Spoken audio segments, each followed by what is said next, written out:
Alrighty, now here we go, composers submitting and starting the grueling task of getting your material out there. Obviously, if you're at this point in the game and you have done whatever education that you've gone through in order to get to the position where you feel comfortable enough to consider yourself a composer, of course the next step is the most daunting task, is developing your reel. Oddly enough, a term used reflecting a past way of presentation, but still I like to embrace it, the reel. Developing a reel as a composer is very difficult in today's day and age for a number of reasons.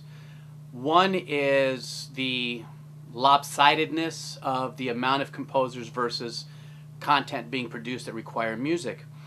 I don't consider a reel with library music behind some of the scenes, unless it's very well done, part of a reel. Obviously, what you want to do as a composer, there are a couple things beyond just writing music for scene that a potential director producer is looking for in a composer.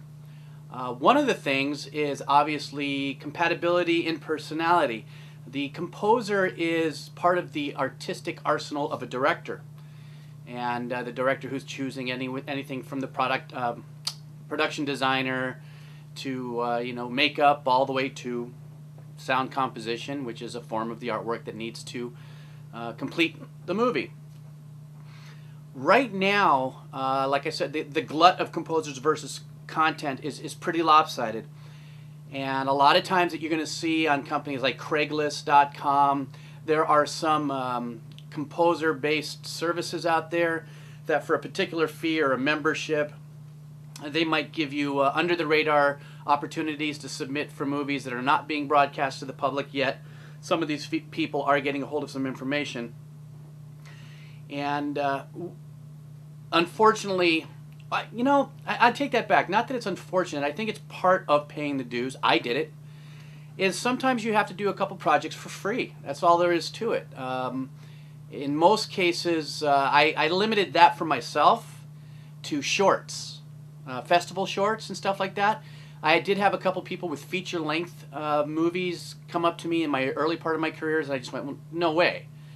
That's just way too much work, and you want to take all of my intellectual rights, which I'll get into in a second. But instead, with the short performance, short format of films, festival shorts, 8, 12, 15, 20-minute type productions, what I really enjoyed about that, and what I still continue to dig about this, and why I do at least 4 or 5 a year, but not for free, is the opportunity that the directors are a little more open-minded about music. They will give the composer a little bit more of a creative handle than just being dictated to a style of music that they want to hear. Once you've done 2 or 3 of the freebies, then you're able to assemble a bit of a reel and slowly but surely start to go step in the arena of, no, I'm going to do this for this much. Because you have something to show, whether you post it on your video, on your website, as a reel, click, watch, and review. One thing that you've done is you've gone through the process a few times with some production companies and seeing how it is working. What is the scenario like? Learning how to spot with a director, spot your scenes for cue, for music. Very important to go through that process. It's almost, if I was a teacher in the industry of composing music, I would say it's almost a must to do a few films for free for film schools and any kind of scholastic ventures like that also, because it gives you the hands-on workings on how the process starts all the way to completion. And you start to see, oh wow, here's what can go right, here's what can go wrong, here's the problems I ran into. Here's how many times the director sent me back to change this because of that. And it's good to get that stuff out of the way, or at least start to understand the function of how that all works. So that when you encounter that as your jobs get bigger and bigger and bigger, you already understand the psyche behind a lot of the movements back there. And so in turn, when you're building your reel and you're in your first couple of years, having to take a few jobs for free is going to be part of it. I know I might have some composers that are going to disagree with me, but that's the way I did it, and it didn't take me all of about a year and a half of my time. That turned into the rest of my life to this point of being able to be a paid composer for many different scenarios.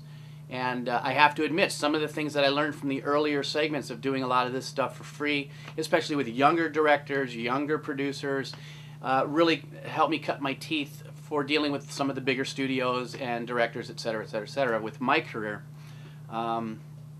Something else that you're going to encounter too is an understanding, and this is very important, I believe, because within my own personal circle of composers, with my career and my family and everything, I know of two composers that have completely almost destroyed their careers because they fell in love with their score, and the director said, no, this just isn't working.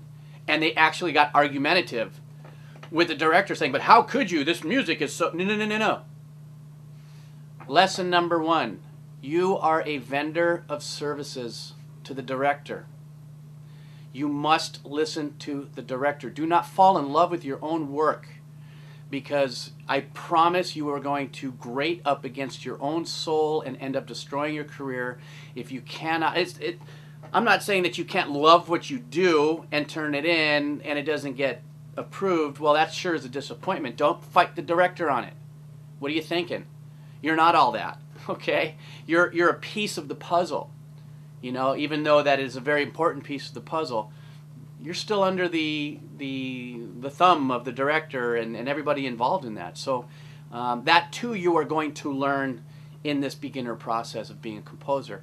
It's going to be, you got to get a tough, thick skin here. And but once again, I know I kind of drifted just slightly there, but I wanted to hit that point. Doing a couple pieces of work for free, maybe some festival shorts, some film school pieces will give you that kind of experience. Once again, not so much as you as a composer in creating your work, but working with other people and acknowledging the other moving parts that go along in this industry.